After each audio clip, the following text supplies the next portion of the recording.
Isang mapagpalang po sa ating lahat.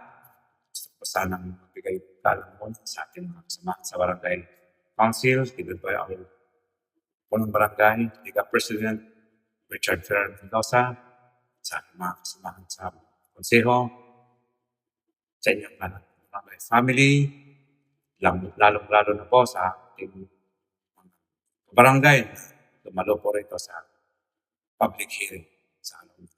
Babasahin po natin yung ordinansa ay Ordinance number 17.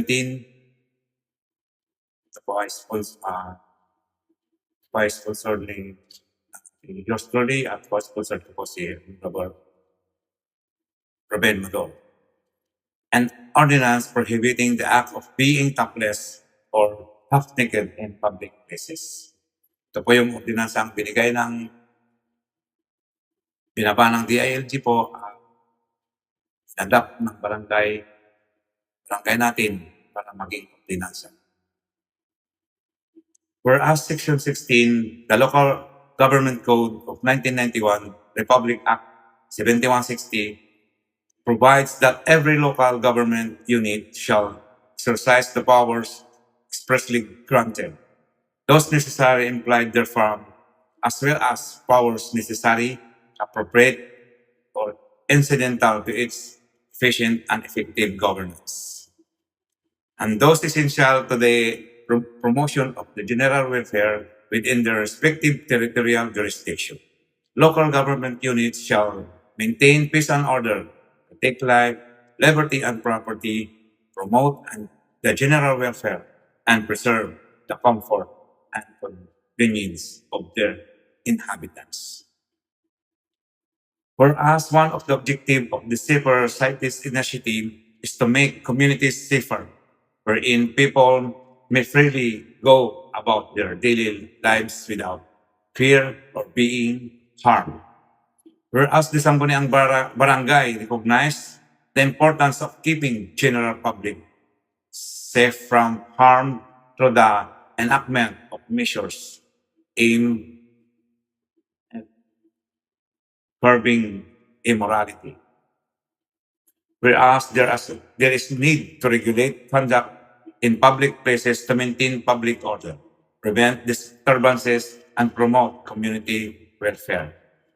And therefore, on the motion of SB Member Ruben A. Maduro, seconded by Member Christian Michael P. Tadillo, be it ordained by the Sangguniang Barangay of Lalimaan in a session assembled that Section 1, titled, the ordinance of shall be known as the Anti-Topless or Half-Naked in Public Places Ordinance of the Barangay Lalimaan. Section 2, coverage.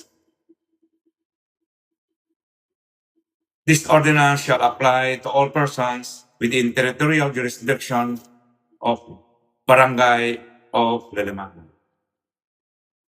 Section 3, prohibited acts. It shall unlawful to any person to appear or go about public places topless or half-naked within territorial jurisdiction of Barangay Lalimaan. Section 4, penalties. Any violation of this ordinance shall penalize as follows.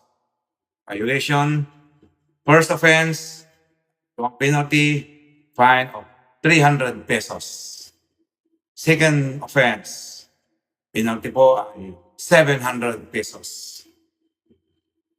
And third offense, unsucceeding po ay fine of 1,000 pesos and 16 hours community service or 2 days with 8 hours each day. The council shall choose the place where to give community service. And the non-issuance of barangay certificates for imprisonment for period not exceeding 6 months or both at the discretion of the court. Section number 5, repealing clause.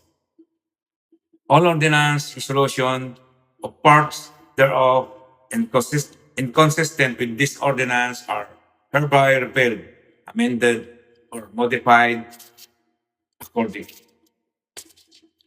Section 6, effectivity clause. The ordinance shall be effective immediately after 10 days from approval upon posting in a bulletin board at the entrance of the barangay hall and in at least two other conspicuous places enacted this 9th day of April 2026, Party of Manawag, Province of Pangasinan, Philippines. Unanimously approved all barangay kagawads, Honorable Royal Comisario, Honorable Kagawad Truly, Honorable Kagawad Christian Michael P. Tadeo, Honorable Edwin M. Tadeo, Honorable John Alexis Pinito, Honorable Armando G. Rosario, Honorable Rubin E. Maduro, Honorable Arnolfo L. Nazareno Jr. is the Chairman. Certified correct, Jason C. Barangay Secretary, approved, and General Honorable Richard F. Mendoza.